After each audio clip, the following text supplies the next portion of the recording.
దేవుని వాక్యాన్ని చదువుకుందాం. 1 తిమోతి పత్రిక 6వ అధ్యాయము 6వ వచనం అందరం కలిసి చదువుకుందాం. 6 నుంచి 8 వరకు. 1 తిమోతి 6వ అధ్యాయము 6 నుండి 8 వచనాలు. సంతుష్టి సహితమైన దైవభక్తి గొప్ప లాభ సాధనమై ఉన్నది. మనం ఈ లోకంలోనికి ఏమీ తేలేదు, దీనిలో నుండి ఏమీ తీసుకొని పోలేము. కాగా అన్న వస్త్రములు గలవారమై ఉండి వాటితో తృప్తి పొంది ఉందము. తల్లు వంచండి, ప్రార్థన చేసుకుందాం. ప్రేమమయుడా మా ప్రియ పరలోకపు తండ్రి, మరొక ప్రభు దినాన్ని మీరు మాకు ఇచ్చారు. ఈ దినాన నిన్ను ఆత్మతో సత్యముతో ఆరాధించడానికి మాకు ఇచ్చిన అవకాశాన్ని బట్టి వందనాలు. సంఘముగా సమూహముగా కూడి దేవా నీ వాక్యం యొద్దకు వచ్చాం. మీ దాసుని మీరు బలపరిచి బలంగా మీరు వాడుకోనండి. మాకు అవసరమైన సందేశాన్ని మీరు మాకు అందించండి. చదవబడిన లేఖన భాగాలు మాకు వివరించమని యేసు నామములో అడుగుతున్నాం తండ్రి, ఆమెన్. ప్రియులారా, 1 తిమోతి పత్రిక 6వ అధ్యాయం 6వ వచనం మనం అందరం కంఠస్థం చేయవలసిన వచనం. ఒక్క లైనే. సంతుష్టి సహితమైన దైవభక్తి గొప్ప లాభ సాధనమై ఉన్నది. ఒకసారి చెప్దామా? సంతుష్టి సహితమైన దైవభక్తి గొప్ప లాభ సాధనమై ఉన్నది. ఈ వచనం 2012వ సంవత్సరంలో తెలంగాణలో India mission churches state level conference ఒకటి జరిగింది స్త్రీల కొరకు. దానికి ఒక పాట రాయమని అడిగారు. అప్పుడు ఈ వచనాన్ని థీమ్ వచనంగా 3 దినాల సభలకి కేటాయించారు. సో దేవుని కృపను బట్టి ప్రార్థన చేసి ఒక చక్కటి పాట రాయడానికి దేవుడి కృప చూపించాడు. ఆ పాట పాడతాను, మొదటిసారి వినండి. ఆ తర్వాత దేవుని వాక్యంలోకి వెళ్దాం. సంతుష్టి సహితమైన దైవభక్తి గొప్ప లాభ సాధనము. సంతుష్టి సహితమైన దైవభక్తి గొప్ప లాభ సాధనము. సణగక గొణగక అలగక వెరువక, సణగక గొణగక అలగక వెరువక, సంతృప్తితో దైవభక్తిలో సాగిపోవుదమా. సంతృప్తితో దైవభక్తిలో సాగిపోవుదమా. సంతుష్టి సహితమైన దైవభక్తి గొప్ప లాభ సాధనము. సంతులేకపోయినా చింతలేనే లేదుగా. సంతులేకపోయినా చింతలేనే లేదుగా. నా స్వజనుల మధ్యన తృప్తిగా ఉన్నానుగా. నా స్వజనుల మధ్యన తృప్తిగా ఉన్నానుగా అని పలికిన శూనేమురాలివలే తృప్తి కలిగియుందుమా. సంతుష్టి సహితమైన దైవభక్తి గొప్ప లాభ సాధనము. పేదరికమునైనను ఐశ్వర్యమునైనను, ఆ పేదరికమునైనను ఐశ్వర్యమునైనను కలుగజేయకు ఓ దేవా. తగినంత దయచేయుమయా. కలుగజేయకు ఓ దేవా, దయచేయుమయా అని పలికిన ఆ గురువలే తృప్తి కలిగియుందుమా అని పలికిన ఆ గురువలే, తృప్తి కలిగియుందుమా సంతుష్టి సహితమైన దైవభక్తి గొప్ప లాభ సాధనము. దీన స్థితిలోనైనను సంపన్న స్థితిలోనైనను, దీన స్థితిలోనైనను సంపన్న స్థితిలోనైనను, ఏ స్థితిలో నేనున్నను తృప్తి కలిగియుందును, ఏ స్థితిలో నేనున్నను తృప్తి కలిగియుందును, సంతుష్టి సహితమైన దైవభక్తి గొప్ప లాభ సాధనము. సణగక గొణగక అలగక వెరువక, సణగక గొణగక అలగక వెరువక, సంతృప్తితో దైవభక్తిలో సాగిపోవుదమా, సంతృప్తితో దైవభక్తిలో సాగిపోవుదమా, సంతుష్టి సహితమైన దైవభక్తి గొప్ప లాభ సాధనము. ఈ పాట స్త్రీల కాన్ఫరెన్స్ కొరకు రాసిన పాట అయినా ఇది అందరూ నేర్చుకోవలసినటువంటి పాట. రైట్, మంచిది. మనం చదువుకున్న వాక్య భాగాన్ని ఈరోజు మనం ధ్యానం చేసుకుందాం. ఈ ప్రసంగానికి టైటిల్ ఏంటంటే సంతృప్తికరమైన జీవితం, కంటెంట్మెంట్ లైఫ్. నోట్స్ రాసుకునేవాళ్ళు హెడ్డింగ్లో అది పెట్టుకోండి, కంటెంట్మెంట్ లైఫ్, తృప్తికరమైన జీవితం. సంతృప్తికరమైన జీవితం గురించి అపోస్తలుడైనటువంటి పౌలు తిమోతికి ఉత్తరం రాస్తూ ఈ గంభీరమైన సత్యాన్ని చెప్పాడు. ఏమిటా సత్యం? 6వ వచనం, సంతుష్టి సహితమైన దైవభక్తి గొప్ప లాభ సాధనమై ఉన్నది. మనమందరం దైవభక్తి చేస్తాం. అయితే ఆ దైవభక్తి లాభ సాధనంగా ఉండాలి అంటే ఉన్నదానితో సంతృప్తి పడాలి. ఏంటది చెప్పండి? ఉన్నదానితో సంతృప్తి పడాలి. ఏ సందర్భంలో ఈ మాట చెప్పాడు పౌలు? ఒకసారి చూడండి. 1 తిమోతి పత్రిక 6వ అధ్యాయం 3-4 వచనాలు.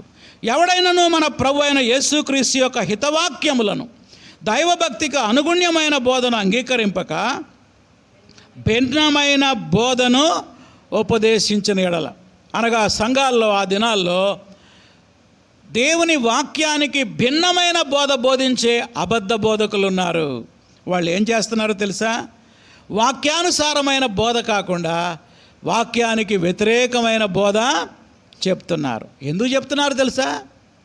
వాళ్ళ మోటివ్ ఒకటే, డబ్బు సంపాదించాలి. అది చెప్పండి, ఏంటి వాళ్ళ ఉద్దేశం? నువ్వెందుకు బోధిస్తున్నావు అని అంటే డబ్బు కోసం. డబ్బు కోసం బోధిస్తూ ఉన్నారు అబద్ధ బోధలు. 5వ వచనం, వారు చెడిపోయిన మనస్సు కలిగి సత్యహీనులై దైవభక్తిని ఏమనుకుంటున్నారు? లాభసాధనం అనుకునే మనుషుల వ్యర్థ వివాదములు కలుగుచున్నవి. వాళ్ళు బోధకులుగా ఎందుకు మారారో తెలుసా? లాభం కోసం. దేనికోసం? లాభం కోసం. అయితే పౌలు గారు అంటున్నాడు, ఓ తిమోతి, 11వ వచనం, దైవజనుడా నీవైతే వీటిని ఏం చేయాలి? విసర్జించి. ఈ దినాల్లో దైవజనుడు అనే మాట గౌరవానికి ఉపయోగిస్తూ ఉన్నారు. దేనికి?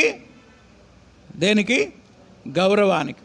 క్రొత్త నిబంధనలో దైవజనుడా అని పిలువబడిన వాడు ఒకే ఒక్కడు, తిమోతి. తిమోతి కంటే గొప్ప గొప్ప సేవకులు లేరా కొత్త నిబంధనలో? పౌలు లేడా? గొప్ప గొప్ప సేవకులు ఉన్నారు, వాళ్ళందరికీ దైవజనులను సంబోధించాల. మరి తిమోతికి ఎందుకు సంబోధించాడంటే ఇక్కడ దైవజనుడా అనే మాట గౌరవ సూచకంగా వాడిన పదం కాదు. మరి ఎందుకు ఉపయోగించాడు? ప్రత్యేకంగా ఉండాలని. వాళ్ళైతే అబద్ధ బోధకులు డబ్బు కోసం బోధలు చేస్తున్నారు. ఓ దైవజనుడా, you are a man of God, నీవు దేవుని మనిషివి, నీవైతే ఈ ధనాపేక్షను ఏం చేయాలి? విసర్జించాలి. నువ్వు ఒక ప్రత్యేకమైన వ్యక్తివి అని చెప్పడానికి దైవజనుడా అనే పదం ఉపయోగించారు.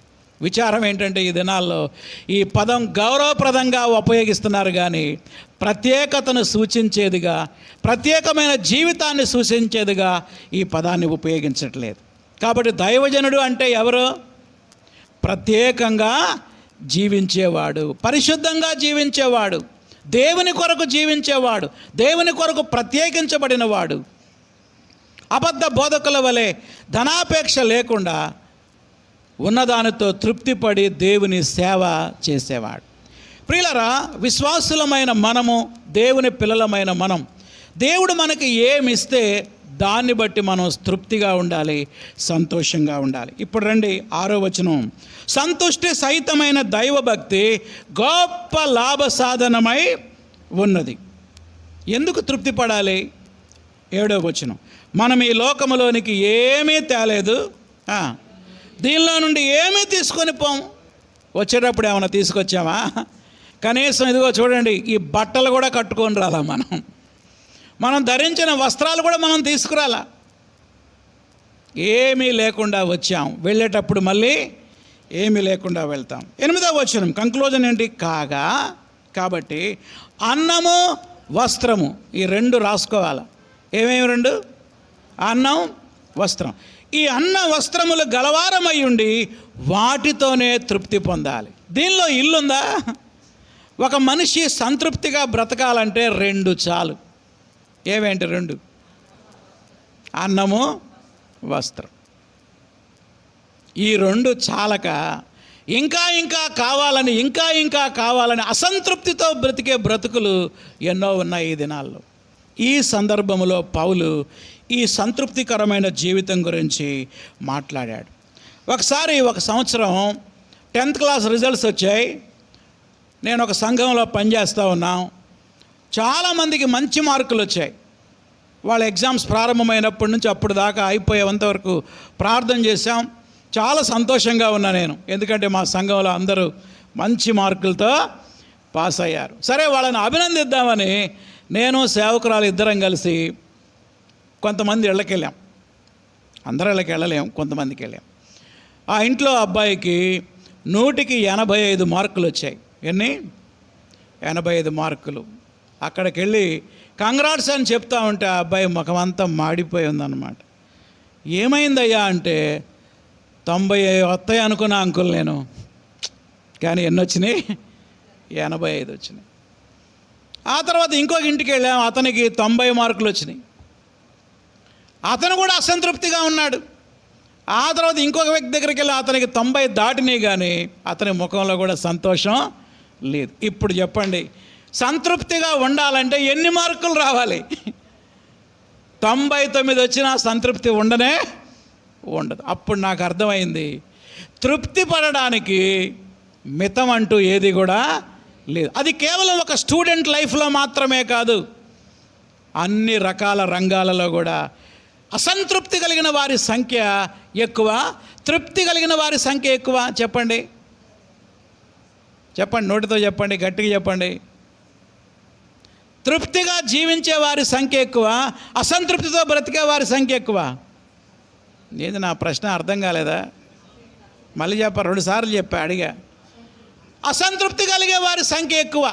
ఈ వాక్యం వింటున్న ప్రియమైన దేవుని బిడ్డలారా, బోధిస్తున్న నేనైనా, వాక్యాన్ని వింటున్న మీరైనా, యూట్యూబ్లో వినే మీరైనా, మనందరి పట్ల దేవుని చిత్తం ఏంటో తెలుసా? దేవుడు మనకు ఏదిస్తే దానిని బట్టి మనం ఏం చేయాలి?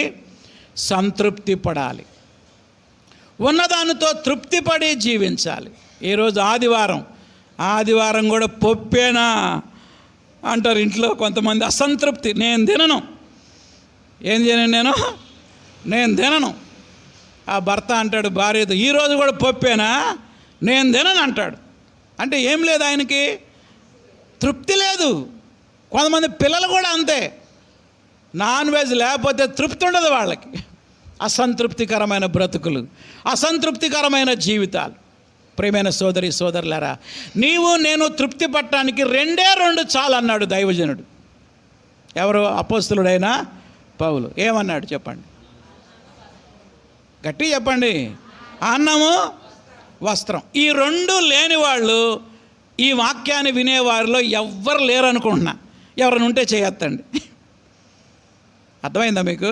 ఈ రెండు లేనివాళ్ళు, ఏ రెండు? అన్నము, వస్త్రం. ఈ వాక్యాన్ని వినేవారిలో ఎవరికైనా లేకపోతే చెప్పండి. మనందరినీ దేవుడు ఆశీర్వదించాడు రెండిటితో. దేంతో? అన్నముతో, వస్త్రముతో. దీన్ని ఎవరు గ్రహించట్లేదండి. అందుకే అసంతృప్తికరమైన బ్రతుకులు బతుకుతున్నారు, అసంతృప్తికరమైన జీవితాలు జీవిస్తూ ఉన్నారు. ప్రియులరా, దేవుని యొక్క వాక్యమైన బైబిల్ మనం చదివినట్లయితే సంతృప్తికరమైన జీవితం జీవించాలని అనేక చోట్ల వ్రాయబడింది. ఆ సందర్భాలు ఇప్పుడు చెప్పబోతున్నా మీకు. ఒక ఇండియా మిషన్ మిషనరీ ఉన్నాడు, ఆయన పేరు జిఆర్ క్రో. చెప్పండి, ఏం పేరు? జిఆర్ క్రో. ఆయన్ని తప్పకుండా జ్ఞాపకం చేసుకోవాలి. ఎందుకంటే ఆయన దొరగారు తెలుగు ప్రాంతానికి, రాష్ట్రాలకు వచ్చాడు, తెలంగాణ ప్రాంతానికి వచ్చాడు, తెలుగు నేర్చుకున్నాడు. ఏం నేర్చుకున్నాడు? తెలుగు నేర్చుకొని తెలుగు భాషలో బైబిల్ని తర్జుమా చేశాడు. వాడుక భాషలోకి బైబిల్ తర్జుమా చేశాడు. తర్జుమా చేయడం మాత్రమే కాదండి, ప్రతి వచనానికి కింద నోట్స్ కూడా రాశాడు ఆయన. దాని పేరేంటంటే పవిత్ర గ్రంథం వ్యాఖ్యాన సహితం. ఎవరి దగ్గర ఉందా? ఏంటి ఆ గ్రంథం పేరు? పవిత్ర గ్రంథం వ్యాఖ్యాన సహితం. రేపు రక్షణ సాక్షి సభల్లో అమ్ముతారు, తప్పకుండా కొనుక్కోండి. అది రాసింది ఒక తెలుగు ఆయన కాదు, ఎవరైనా ఇంగ్లీష్ ఆయన. తెలుగు నేర్చుకొని, తెలుగు భాష నేర్చుకొని రాశారు. ఆయన ఆ గ్రంథంలో సంతృప్తి గురించి ఒక అద్భుతమైన మాట చెప్పాడు. ఇది అందరూ రాసుకోవాలి. ఆయన ఏమన్నాడంటే, ఈ ప్రపంచంలో అతిపెద్ద ధనవంతుడు ఎవరనగా, ఏంటి చెప్పండి? ఈ ప్రపంచంలో అతిపెద్ద ధనవంతుడు ఎవరనగా ఉన్నదానితో తృప్తి పడేవాడే అన్నాడు. ఏమన్నాడు? ఉన్నదానితో తృప్తి పడేవాడు. వాడిని మించిన ధనవంతుడు ఈ ప్రపంచంలో ఎవ్వరు కూడా లేరు. ప్రతి సంవత్సరం మ్యాగజైన్లో ధనవంతుల జాబితా వేస్తూ ఉంటారు. మ్యాగజైన్లో ఎవరి జాబితా? ధనవంతుల జాబితా. దాంట్లో బిల్ గేట్స్ లాంటి వాళ్ళ పేర్లు ఉంటాయి. ఒక సంవత్సరం బిల్ గేట్స్ పేరు పైన ఉంటుంది, ఒక సంవత్సరం కిందకు వస్తుంది, ఒక సంవత్సరం మధ్యలో ఉంటుంది. ఆయన ఏమనుకుంటాడంటే, ఈ సంవత్సరం నేను పేదోడిని అయిపోయా అనుకుంటాడు. అంటే అన్ని మిలియన్ల కోట్ల రూపాయలు ఉన్న వాళ్ళు కూడా ఎలా ఫీల్ అవుతున్నారు? నేను పేదవాడిని. అసంతృప్తి. అందుకే జిఆర్ క్రో అనే దైవజనుడు అన్న మాట ఏంటో తెలుసా? ఈ ప్రపంచంలో అతి గొప్ప ధనవంతుడు ఎవరు? చెప్పండి, ఆన్సర్ చెప్పండి. ఉన్నదానితో తృప్తి పడేవాడు. ఎంత గొప్ప స్టేట్మెంట్ అండి. కనుక ఈరోజు పరిశుద్ధాత్మ దేవుడు నీ నుండి, నా నుండి కోరుకునేది ఏంటంటే, దేవుడు మనకు ఏదైతే ఇచ్చాడో దానిని బట్టి మనం సంతృప్తి కలిగి ఉండాలి. తృప్తి లేదండి, అసలు తృప్తి లేదు. తృప్తికి ఆపోజిట్ ఏంటో తెలుసా? సనగడం, గొనగడం. అంతేగా? ఏంటది? సనగడం, గొనగడం. ఈ సణుగులు, గొణుగులు అనేవి చాలా ప్రమాదకరమైనవి. ఇశ్రాయేలీయుల యొక్క అరణ్య యాత్రలో 40 సంవత్సరాల్లో కొన్ని వేల మంది చనిపోయారు. ఎందుకు చనిపోయారు? తృప్తి లేక. చూడండి, ఆ మాట చదువుదాం మనం. 1 కొరింథీ పత్రిక 10వ అధ్యాయంలో మనం చూడవచ్చు. ఇది మనందరికీ హెచ్చరిక. 1 కొరింథీ 10వ అధ్యాయం 10వ వచనం చదువుతున్నా. 10 ఈజీగా గుర్తుపెట్టుకోవచ్చు ఈ వచనాన్ని. 1 కొరింథీ పత్రిక 10వ అధ్యాయం 10వ వచనం. మీరు సనగకుడి. ఎందుకు? వారిలో కొందరు సణిగి సంహారకుని చేత నశించిరి. వాళ్ళు ఒకటే సణుగు. ఏమిటి? రోజు ఈ మన్నాయనా? ఎవడు తింటాడు ఈ మన్నా? రోజు మన్నా తింటాం, మాకు ఇష్టం లేదు, మాకు ఈ మన్నా వద్దు, మాకు మాంసం కావాలి, మొక్కలు కావాలి, బొక్కలు కావాలి, బొక్కలు కావాలని. బొక్కలు అంటే ఎముకలు. తెలంగాణలో ఎముకల్ని బొక్కలు అంటారు. వాళ్ళకి ముక్కలు కావాలి, మాకు మాంసం కావాలని ఏడుస్తున్నారు. దేవుడు సముద్రం నుండి పూరేడు పెట్టెల్ని పంపించాడు. ఆ మాంసం వాళ్ళ పండ్ల సందుల్లోకి రాకముందే మొత్తాన్ని చంపేశాడు, అంతే లేపేశాడు. భయంకరమైనటువంటి మరణం అది. ఎందుకు రాశాడు ఈ మాటలన్నీ? 11వ వచనం చూడండి. ఈ సంగతులు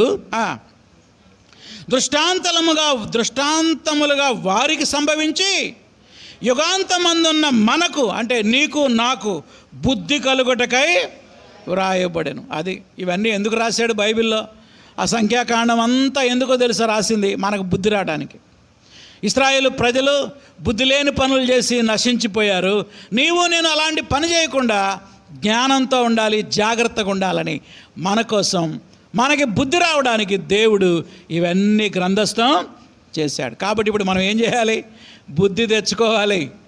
ఎవరి మీద సనగకూడదు, దేవుని మీద సనగకూడదు, మనుషుల మీద సనగకూడదు. కొంతమంది దేవుడి మీద సణుగుతారు, కొంతమంది నిన్ను చేసుకున్నాకే ఎట్లా అయింది నేను. ఒక భార్య ఒక భర్త అన్నాడు, ఎప్పుడు ఏంది అట్లా ఏడుస్తూ ఉంటావు, ఎప్పుడు ఆ ముఖం ఏందనంటే ఆ భార్య అంటది, నిన్ను చేసుకోకముందు ఎప్పుడు నవ్వుతూ ఉండేదాన్ని, నిన్ను చేసుకున్నాకే నా ముఖం ఎట్టా అయ్యింది. ఇప్పుడు చెప్పండి, ఎవరి మీద సణుగుతుంది ఆమె? భర్త మీద సణుగుతుంది. ఇండైరెక్ట్గా భర్తనిచ్చిన దేవుని మీద కూడా సణుగుతూ ఉంది. జాగ్రత్త, ఈ రెండు రాసుకోండి. దేవుని మీద సనగకూడదు, రెండోది ఎవరి మీద సనగకూడదు? మనుషుల మీద సనగకూడదు. వాళ్ళు ఎవరైనా కావచ్చు. మీ తల్లిదండ్రుల మీద సనగకూడదు. ఏమిచ్చా నాకు నిన్ను చూడటానికి అంటది కూతురు వచ్చి. ఎవరి దగ్గరికి? తల్లి దగ్గరకు వచ్చి, తండ్రి దగ్గరకు వచ్చి ఏమిచ్చారు మాకు? కొడుకు అంటాడు, ఏమిచ్చా నాకు నిన్ను చూడటానికి? అసంతృప్తి. ప్రియమైన దేవుని బిడ్డలారా, బైబిల్లో నుంచి ఇప్పుడు నేను 3 ఎగ్జాంపుల్స్ని మీ ముందుంచబోతున్నా. సంతృప్తి కలిగిన వ్యక్తులు బైబిల్లో ఎవరెవరు ఉన్నారని నేను పరిశోధిస్తే చాలామంది ఉన్నారు. మనకున్న సమయం కొద్దిగా ఉంది కాబట్టి ఒక 3 వ్యక్తుల్ని మీకు జ్ఞాపకం చేసి ఈ సందేశాన్ని ముగిస్తాను. మొట్టమొదటి వ్యక్తి ఎవరు అని అంటే ఒక స్త్రీ, షునేమీయురాలు. ఇందాక పాటలో కూడా రాసే కదా, ఎవరామె? షునేమీయురాలు. చూడండి ఆమె గురించి ఎక్కడుందో చూద్దాం మనం. రాజుల రెండవ గ్రంథం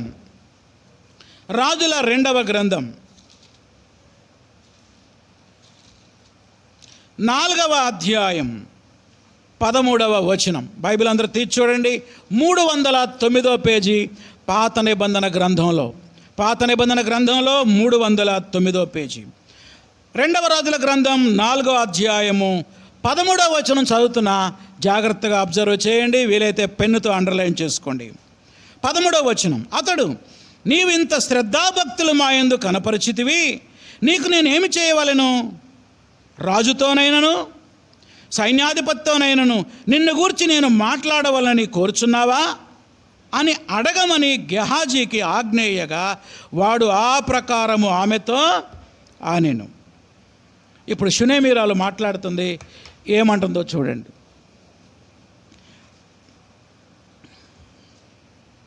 అందుకామె, నేను నా స్వజనులలో కాపురమున్నాను. నేను పెన్నుతో అండర్లైన్ చేసుకోండి. షునేమీరాలు ఒకే ఒక్క మాట అంది. ఏమంది? నేను నా స్వజనుల మధ్యలో కాపురమున్నాను. అందరూ ఒకసారి అనండి ఆ మాట. నేను నా స్వజనుల మధ్యలో కాపురమున్నాను. సందర్భం చెప్తాను, జాగ్రత్తగా వినండి. అందరు నా వైపు చూడండి. ఎలీషా అనే ఒక ప్రవక్తగా పరిచర్య చేస్తున్న దినాల్లో ఆయన షూనేము అనే పట్టణానికి మాటిమాటికి వస్తూ పోతూ ఉండేవాడు దేవుని పరిచర్య చేయడానికి. పట్టణం పేరు ఏం పేరు? షూనేము. వచ్చినప్పుడల్లా ఒక స్త్రీ ఆయన పరిచారకుడైన గెహాజీని తన ఇంట్లో చేర్చుకొని వాళ్ళకి భోజనం పెట్టి పంపించేది. కొన్నిసార్లు రాత్రులైనప్పుడు నిద్రపోవడానికి పాపం బాగా ఇబ్బందిగా ఫీల్ అయ్యేవాళ్ళు, ఎందుకంటే చిన్న ఇల్లు అది. ఒకరోజు ఆ స్త్రీ షునేమీయురాలు తన భర్తతో మాట్లాడుతూ ఉంది, అయ్యా, మన ఇంటికి వచ్చుచూ పోవుచున్నవాడు దైవజనుడని నాకు అర్థమైంది. ఆయన సామాన్యమైన వ్యక్తి కాదు. ఎవరైనా? ఎలీషా. ఆయన వచ్చినప్పుడు మనం భోజనం అయితే పెడుతున్నాం, కానీ సరిగ్గా నిద్రపోవడానికి సరైన వసతి మన ఇంట్లో లేదు. మన ఇంటి మీద ఒక రూమ్ వేద్దాం, ఒక ప్రత్యేకమైన రూమ్ వేద్దాం, గెస్ట్ రూమ్ కడదాం. ఎవరైనా వచ్చినప్పుడు ఆ పాస్టర్ గారే కాదు ఇంకెవరు వచ్చినా కానీ ఆ గెస్ట్ రూమ్లో ఉంటారు. అప్పుడు ఆ భర్త, సరేనమ్మా మంచి మాట చెప్పావు, అలాగే చేద్దాం, పాపం దైవ సేవకుడు వచ్చినప్పుడు ఇబ్బంది పడుతున్నాడు అని అప్పటికప్పుడు పని మొదలుపెట్టి రూమ్ తయారు చేశారు. ఈసారి అయ్యగారు వచ్చారు, గెహాజీతో వచ్చాడు. భోజనం అంతా అయిపోయిన తర్వాత షునేమీరాలు అంటుంది, అయ్యగారు ఇక మీకు ఇబ్బంది లేదండి, మీరు మా ఇంటికి ఎప్పుడు వచ్చినా పైన గెస్ట్ రూమ్ కట్టాం, మీరు వెళ్ళి ప్రశాంతంగా అక్కడ పడుకోండి, ఉదయాన్నే మీ చోటికి మీరు వెళ్ళిపోండి అని చెప్పింది. అప్పుడు ఎలీషా గెహాజీ ఇద్దరు పైకి వెళ్ళారు రూమ్లోకి వెళ్ళి అక్కడ మంచం మీద పడుకొని ఉన్నప్పుడు ఎలీషా హృదయంలో ఒక ఆలోచన వచ్చింది. అసలు ఈమె ఎవరు, మేము ఎవరమే, దేవునిని బట్టి దేవుని ప్రేమను బట్టి మాకు ఇంత సహాయం చేసింది, కాబట్టి ఈమెకి ఏదైనా సహాయం చేస్తే బాగుండే అనే ఆలోచన వచ్చింది. ఆ దినాల్లో రాజుల్ని అభిషేకించేది ఎవరంటే ప్రవక్తలే. ప్రవక్తలకి రాజులకి చాలా దగ్గర సంబంధం ఉండేది. అప్పుడు గెహాజీని కిందకు పంపించాడు. ఏమడగమన్నాడో చూడండి, 13వ వచనం. నీవు ఇంత శ్రద్ధాభక్తులు మా యందు కనపరిచితివి, నీకు నేను ఏం చేయాలి? రాజుతోనైనా ఇంకెవరితో, సైన్యాధిపతితో నేను నిన్ను గురించి ఏమైనా మాట్లాడాలా చెప్పు అని పంపించాడు కిందకి. గెహాజీ గబగబా వెళ్ళి, అమ్మా ఎలీషా గారు మీ గురించి రాజుగారితో మాట్లాడతాడంట, మీకేమైనా సమస్య ఉంటే చెప్పండి, మీకేమైనా ల్యాండ్ సమస్య కానీ లేకపోతే ఇంకో సమస్య కానీ ఉంటే చెప్పండి, రాజుగారితో మాట్లాడతాడు, సైన్యాధిపతితో మాట్లాడితే అవసరమైతే దేవుడితో కూడా మాట్లాడతాడు, మీ కొరకు ప్రార్థన చేస్తాడు. అప్పుడు ఆమెకు ఒక సమస్య ఉంది ఆల్రెడీ. ఏమిటి ఆ సమస్య అంటే, ఆమెకి వివాహం అయింది, చాలా సంవత్సరాలు అయింది, భర్త చాలా ముసలివాడు, ఆమెకు పిల్లలు లేరు, సంతానం లేదు. ఆ టైంలో మనమైతే సంతానం లేని ఒక స్త్రీ ఆ స్థితిలో ఉంటే ఏమడుగుతాం చెప్పండి? నాకేమొద్దయ్యా, పెళ్ళై పిల్లలు లేరు, పిల్లల కోసం ప్రార్థన చేయమని చెప్పండి అయ్యగారిని, అంతకంటే ఇంకేం కావాలన్న అంటాం కదా. కానీ ఆమె ఏమడిగిందో చూడండి, 13వ వచనం లాస్ట్ లైన్. అందుకామె, నేను నా స్వజనుల మధ్య కాపురం ఉన్నాను. చూడకుండా చెప్పగలరా ఆ స్టేట్మెంట్ ఏంటి? అందరూ చెప్పాలి, కొందరే కాదు. నేను నా స్వజనుల మధ్య కాపురం ఉన్నాను అంటే అర్థం ఏంటి? ఏమైనా కొదువు ఉందని చెప్తుందా? నాకు అన్నీ బాగానే ఉన్నాయి, నేను తృప్తిగా ఉన్నానని చెప్తుందా? ఏమర్థమైంది మీకు? నాకేమొద్దయ్యా, నేను ఎక్కడున్నాను ఇప్పుడు, నేను ఒంటరిదాన్నా, నేను నా స్వజనుల మధ్యలో ఇదిగో మా అత్తమ్మ, మా మామయ్య, అదిగో మా పెదనాన్న, మా పెద్దమ్మ, ఇదిగో మా అక్క పిల్లలు ఉన్నారు, మా అన్నయ్య వాళ్ళ పిల్లలు ఉన్నారు, ఐఎమ్ వెల్ సాటిస్ఫైడ్. అందుకే ఆ పాటలో మొదటి చరణం షునేమీరాల మీద రాశా, సంతులేకపోయినా చింతలేనే లేదుగా. సంతానం లేకపోయినా చింత మాత్రం లేదు. ఎందుకు లేదు? నా స్వజనుల మధ్యన తృప్తిగా ఉన్నానుగా. చాలు. మా తమ్ముడి పిల్లలే మా పిల్లలు, మా అన్నయ్య పిల్లలే నా పిల్లలు. కొంతమంది అంటారు, నువ్వు రేపు ముసలిదాని అయిన తర్వాత ఎవరు చూస్తారు, నీకేమైనా పిల్ల జల్ల? అప్పుడు చెప్పండి, నాకున్న వాళ్ళందరూ వీళ్ళంతా ఎవరు? నా వాళ్ళే. వీళ్ళందరూ ఉన్నారు నా స్వజనులు. నాకు వీళ్ళకంటే ఎక్కువగా ఎవరున్నారు? దేవుడు ఉన్నాడు. దేవునికి స్తోత్రం. ఎంత విశ్వాసం అండి, ఎంత సంతృప్తి అండి. సంతానం లేకపోయినా సంతృప్తి కలిగిన జీవితాన్ని జీవిస్తాం. ఏదైనా మనకి లోటు ఉంటే అసలు ఎంత లోటుగా కనపడతామో మనం, చాలా దయనీయంగా, అంతా కోల్పోయినట్లుగా ఆ మొహం జారేసుకొని ఏం చేస్తాం, దేవుని నమ్ముకున్నాం కానీ పెద్ద ఉపయోగం ఏమి. ఇక మన ముఖాలు చూస్తే ఇంకెవరైనా దేవుని నమ్ముకుంటారా? దేవుని నమ్ముకొని ఏంది ఇట్లా ఉన్నారు వీళ్ళు.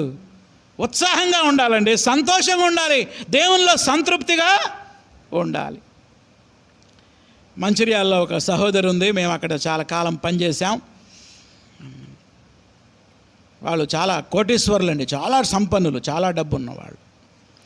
ఆ ప్లేస్లో మేము చాలా దినాలు పస్తులున్నాం, చాలా ఆర్థిక ఇబ్బందులు పడ్డాం, భయంకరమైన సమస్యలు ఉన్నాయి. ఒకసారి వాళ్ళ ఇంటికి వెళ్ళాం. వెళ్తే ఆమె సేవకురాలతో ఏముందో తెలుసా? కృప ముఖం చాలా తృప్తిగా ఉంటుంది. ఎప్పుడు చూసినా ఏముంటుంది?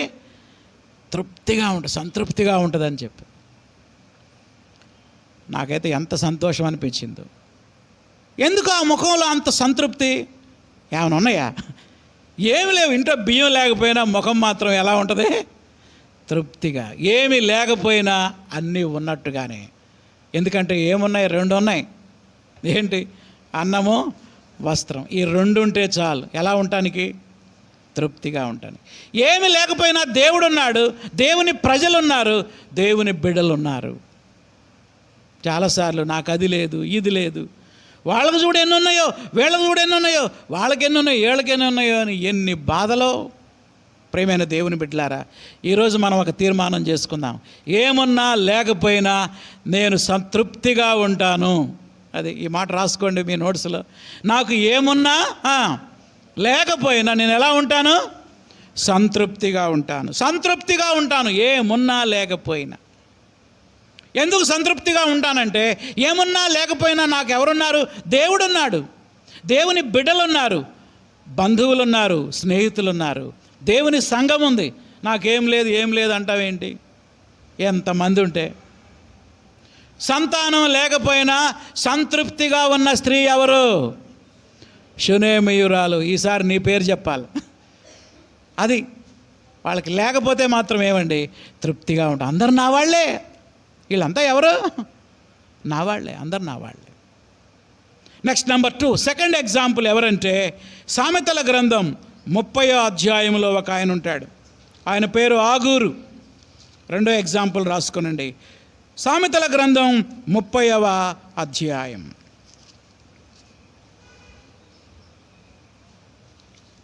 మొదటి వచనం చదువుతున్నా చూడండి. దేవోక్తి అనగా యాకే కుమారుడైన ఆగూరు పలికిన మాటలు. 30వ అధ్యాయం ఆగూరు అనే వ్యక్తి రాశాడు. తీసారా అందరూ? 553వ పేజీ. ఆగూరు పలికిన మాటలు. ఆ మనుషుడు ఈతియేలుకి, ఈతియేలు ఒక్కాలనకు చెప్పిన మాటలు. ఇవి రాసినవి కాదు, కానీ ఒక నోటి నుండి మరొక నోటికి, ఒక నోటి నుండి ఒకరికి ప్రచారమైనవి, చివరికి గ్రంథస్థం చేయబడ్డాయి. ఎవరి ఆగూరు? ఆగూరు ఎవరో మనకు తెలియదు, కానీ ఆయన చేసిన ప్రార్థన మనం చూద్దాం. 7వ వచనం నుంచి. దేవా, నేను నీతో 2 మనవులు చేసుకుంటున్నాను. ఆగూరు అంట దేవుని 2 అడిగాడంట. ఎన్ని అడిగాడు? 2. ఒకటి, చనిపోకముందే వాటిని నాకు అనుగ్రహించు. 8వ వచనం. 1, వ్యర్థమైన వాటిని, అబద్ధములను నాకు దూరముగా ఉంచుము. నా జీవిత కాలంలో ఎన్నడూ వ్యర్థమైన పనులు చేయకుండా, వ్యర్థమైన మాట్లాడకుండా, అబద్ధాలు ఆడకుండా నాకు సహాయం చేయమని ప్రార్థన చేశారు. అది పాయింట్ నెంబర్ 1. 2వది ఏంటో చూడండి. 8వ వచనం 2వ లైన్. పేదరికమునైనను ఐశ్వర్యమునైనను నాకు దయచేయొద్దు. మనమైతే పేదరికం వద్దు ప్రభువా అంటాం, కానీ ఐశ్వర్యం వద్దంటావా? అమ్మో అస్సలను. దేవా, నువ్వు దీవించాలనుకుంటే దీవించయ్యా.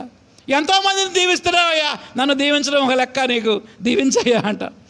అసలు ఈ భక్తుడు చూడండి, నాకు పేదరికము వద్దు, ఐశ్వర్యం వద్దు. మరి ఏం కావాలి నీకు? తగినంత ఆహారము నాకు అనుగ్రహింపు. అండర్లైన్ చేసుకోండి ఆ మాట, గుండెల్లో రాసుకోవాలి. ఇలాంటి ప్రార్థన నేర్చుకోవాలండి మనం. నీకేం కావాలి? నాకు పేదరికము వద్దు, ఐశ్వర్యం వద్దు, తగినంత ఆహారం నాకు దయచేయి. నాకు ఎంత అవసరమో అంతే చాలు, బస్. రేపు ఎంత అవసరమో అంతే, ఎల్లుండి ఎంత అవసరమో అంతే. ఈరోజు నాకు ఏం కావాలో అది చాలు. ఏం ప్రేయర్ అండి, ఏం ప్రేయర్! ఎందుకంట 9వ వచనం. ఒకవేళ ఎక్కువైతే కడుపు నిండిన వాడై నిన్ను విసర్జించి యెహోవా ఎవడు అంటానేమో. డబ్బులు ఎక్కువైతే గర్వం వస్తుంది. మరి పేదవాడినైతే ఆకలికి తట్టుకోలేక దొంగతనం చేసి నా దేవుని నామాన్ని నేను దూషిస్తానేమో, అవమానపాలు చేస్తానేమో. అందుకని నాకు పేదరికము వద్దు, ఇంకా ఐశ్వర్యం వద్దు. ఎంత తృప్తి కలిగిన జీవితం అండి. తగినంత ఆహారం నాకు దయచేయంటే ఉన్నదానితో ఏం చేస్తాడు ఆగూరు? తృప్తి పడతాడు. చాలాసార్లు ఏమి లేవో వాటి గురించి ఎక్కువ ఆలోచిస్తూ ఉంటాం మనం. ఏమి ఇచ్చాడో, ఏమి ఉన్నాయో వాటి గురించి ఆలోచన చేయం. ఆగూరు అనేటువంటి ఈ భక్తుడు దేవుడు తనకిచ్చిన దానితో తృప్తిపడి జీవించేటువంటి వ్యక్తిగా మనం ఆయన్ని చూస్తాం. ఆగూరు. ప్రియమైన దేవుని బిడ్డలారా, మనం కూడా ఏమీ లేదో దాని వైపు చూడకుండా దేవుడు మనకి ఏమి ఇచ్చాడో దాని వైపు మనం చూడాలి. చివరిగా మూడో వ్యక్తి అపోస్తలుడైన పౌలు. ఈ తృప్తి గురించి మనకు బోధించాడే ఆయనే ఎగ్జాంపుల్. అనగా తాను ఏదైతే బోధించాడో దాన్ని ఆయన అనుసరించేవాడుగా ఉన్నాడు. చూడండి, ఫిలిప్పీ పత్రిక 4వ అధ్యాయంలో పౌలు యొక్క తృప్తికరమైన జీవితాన్ని మనం చూడొచ్చు. ఫిలిప్పీ పత్రిక 4వ అధ్యాయం 11వ వచనం చదువుతున్నా నేను. కొత్త నిబంధనలో 180వ పేజీ. ఫిలిప్పీ పత్రిక 4వ అధ్యాయం 11వ వచనం. ఏమంటున్నాడు పౌలు గారు?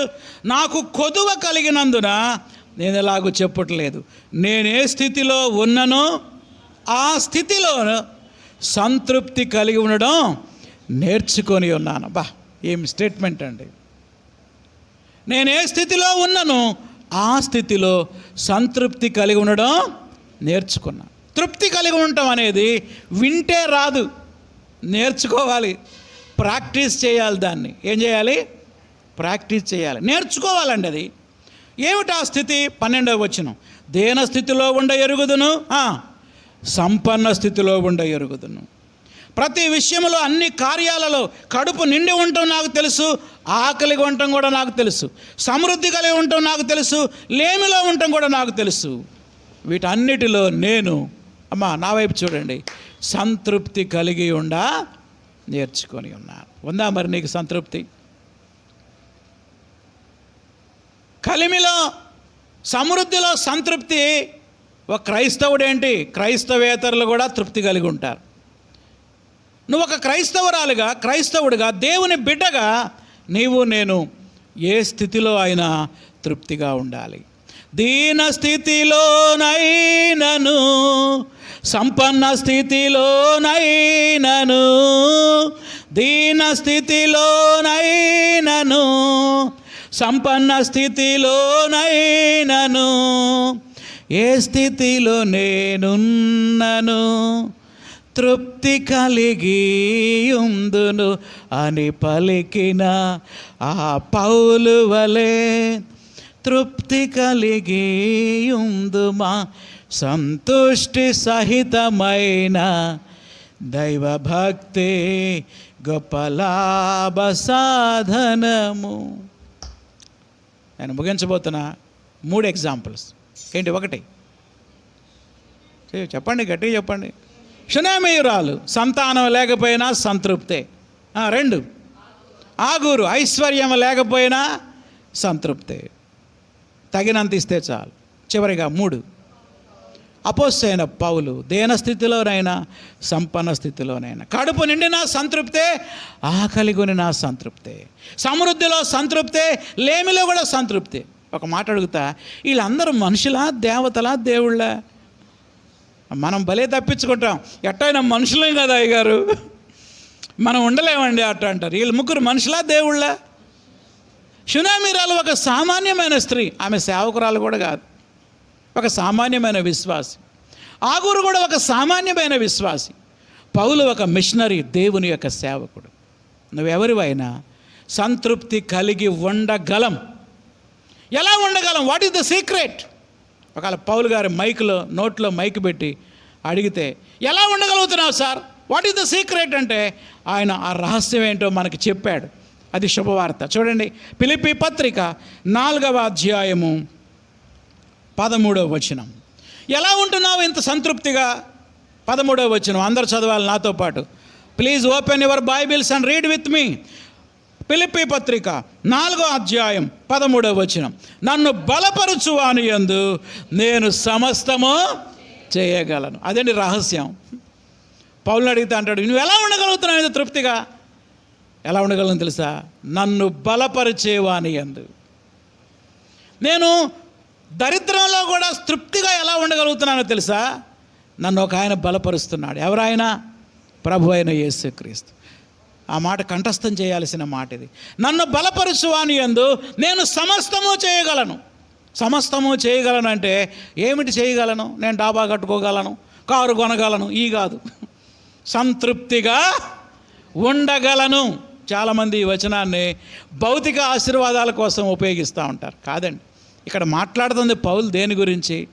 తృప్తి కలిగిన జీవితం. తాను సంతృప్తిగా ఉంటూ తిమోతిని హెచ్చరిస్తున్నాడు. ఓ తిమోతి, ఆ అబద్ధ బోధకుల వలె నువ్వు ఉండొద్దు.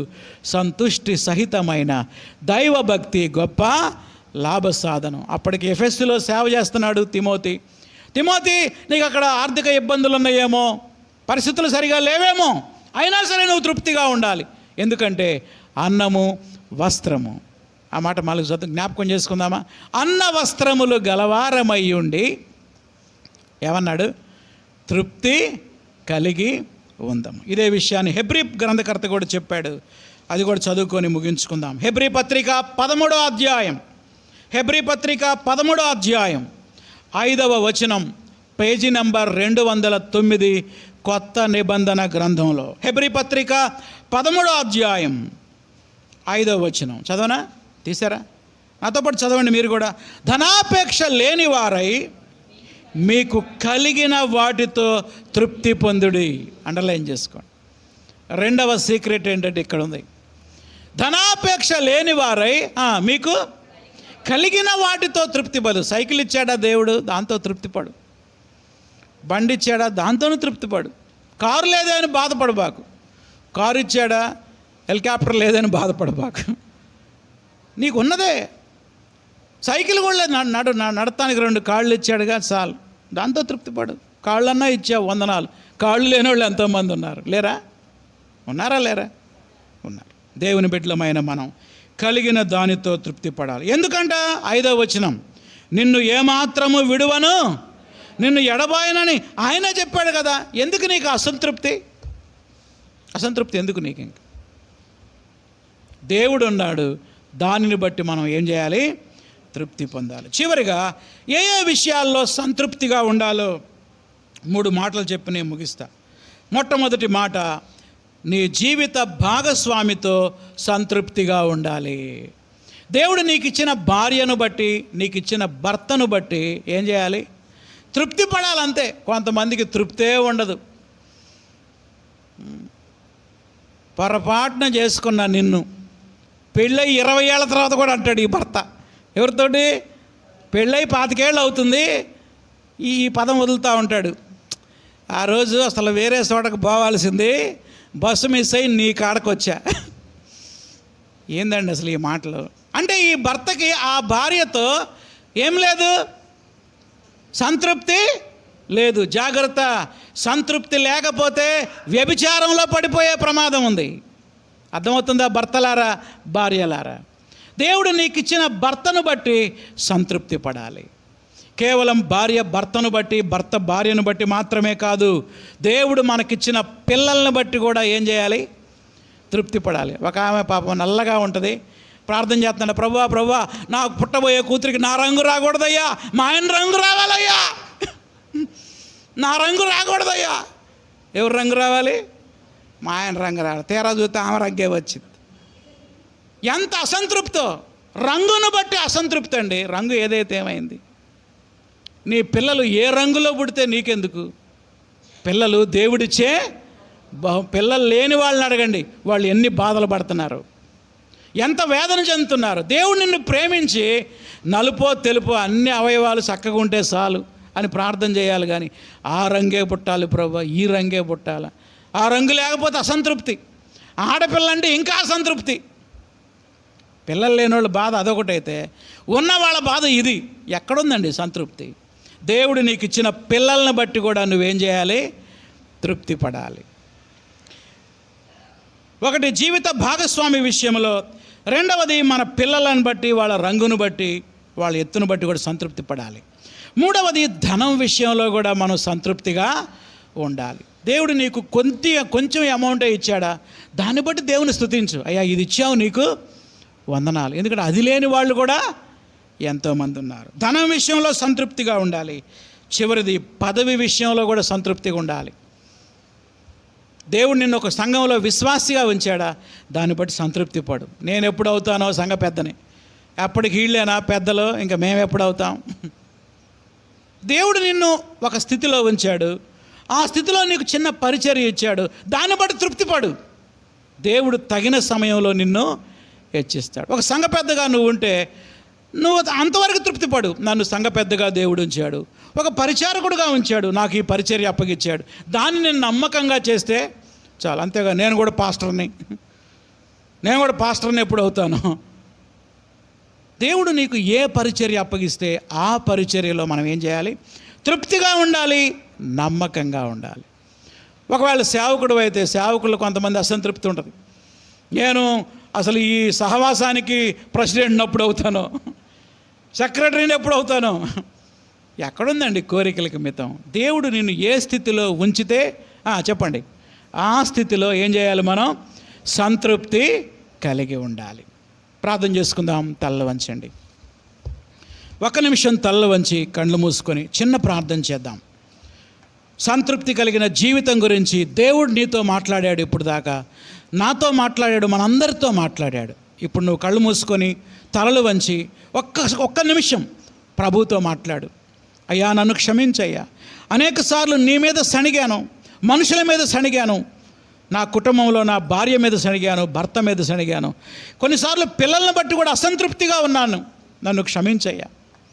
సంతానం లేకపోయినా షునేమీరాలు సంతృప్తిగా ఉన్నట్టుగా నువ్వు ఉంటావా సహోదరుడా? ఉన్నదాంతో తృప్తిపడే ఆగూరులాగా మనం ఉన్నామా?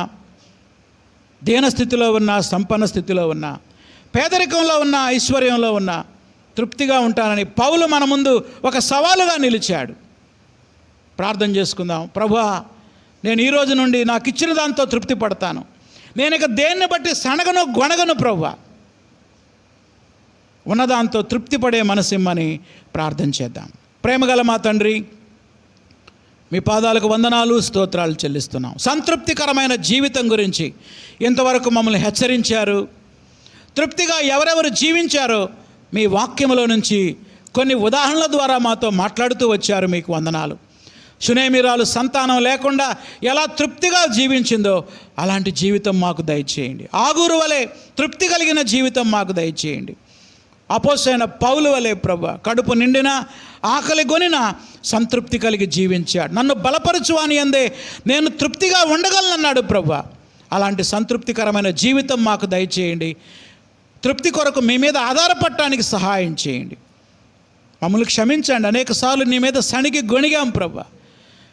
మనుషుల మీద, కుటుంబ సభ్యుల మీద, ఇరుగు పొరుగు వారి మీద సణిగి గొణిగాం తండ్రి. మమ్మల్ని క్షమించండి. ఇక సనగక గొణగక సంతృప్తికరమైన జీవితాన్ని జీవిస్తూ నీకు మహిమకరంగా జీవించే కృప ఈ వాక్యాన్ని బోధించిన నాకు, వింటున్న మా అందరికీ అనుగ్రహించమని నజరేయుడైన యేసు నామములో అడుగుతున్నాం తండ్రి. ఆమేన్. ప్రభు యేసు రక్తమే జయం, అపవాది క్రియలకు లయం. ప్రభు యేసు రక్తమే జయం, అపవాది క్రియలకు లయం. ప్రభు యేసు రక్తమునకు సంపూర్ణ విజయం, అపవాది క్రియలకు అనంత నాశనం. హల్లెలూయా, స్తుతి స్తోత్రం. ఆమేన్. మన తండ్రి అయిన దేవుని ప్రేమ, ప్రభు అయిన యేసుక్రీస్తు కృప, పరిశుద్ధాత్మ అన్యోన్య సహవాసం ఇప్పుడు ఎల్లప్పుడూ సదాకాలం మనకు తోడై ఉండును గాక. ఆమేన్. అందరికీ వందనాలండి. యూత్ మీటింగ్ ఉంటుంది. యవనస్తులు దయచేసి ఇక్కడే కూర్చోనండి. అది 1 గంటలో ముగుస్తుంది. దయచేసి ఎవరు వెళ్ళొద్దు. యవనస్తులు, ఎవరైనా రోగులు, బలహీనులు ఉంటే ముందుకొచ్చి ప్రార్థన చేయించుకోండి. అందరికీ వందనాలు. God bless you. Thank you.